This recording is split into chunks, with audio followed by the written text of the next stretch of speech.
Hello guys! Good afternoon! Ito yung araw ko today. Ayan, ang ginagawa namin kaninang umaga pa. Andito kami sa condo. So ayan, ang ginagawa ko ngayong araw na to. So kasama ko yung mga bago naming tao dito sa condo. Ayan, kailangan namin tapusin yung project namin. Kaya ayan, tumutulong na talaga ako sa paglilinis at pagliligpit ng dapat i-pull out para malinis na. So, CR na lang ang kulang, guys. Yan. So, kailangan iligpit lang yung dapat iligpit. So, ayan yung ginagawa namin today. Ayan. Tulong-tulong at sayaw-sayaw din pag may time. So, ayan. So, sa mga bago kong follower dyan, nakikita ko may mga bago kong follower. Pakiiwan po ng baka sa mga video ko kasi babalikan ko kayo pagka may oras na ako.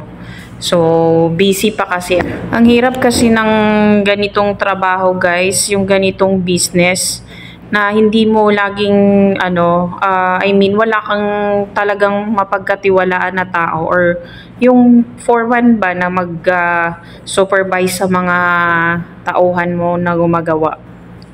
Kasi yung unang batch na gumagawa dyan, pinalitan namin kasi alam nyo na po, mahirap po talaga magtiwala ng tao pagdating sa pera. Kaya mahirap po talagang magsalita kasi alam mo niyo po yon, yung labor kasi nila na kontrata, hindi talaga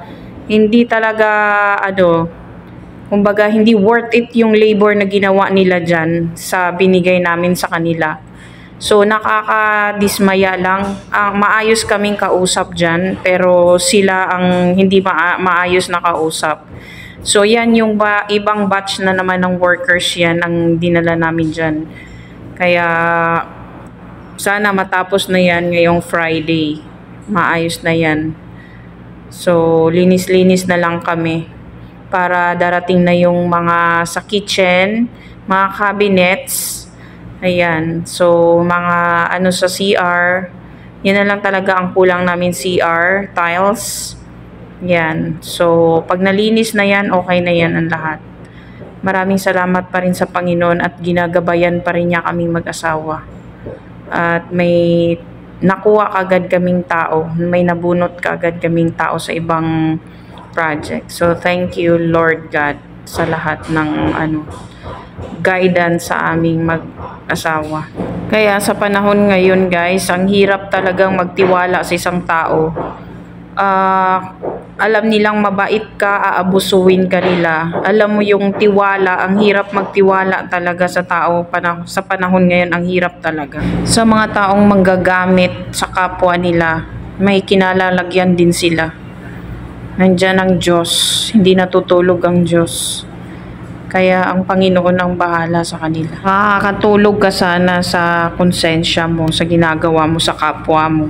Kung ang isang tao ay sanay na sa panggagamit at gumagawa ng hindi maganda sa kapwa, hindi na magbabago yun. Gano'n na talaga yung tao na yun. Salamat sa ginawa mo sa amin at nagkaroon kami ng lesson. Si Lord nang bahala sa'yo.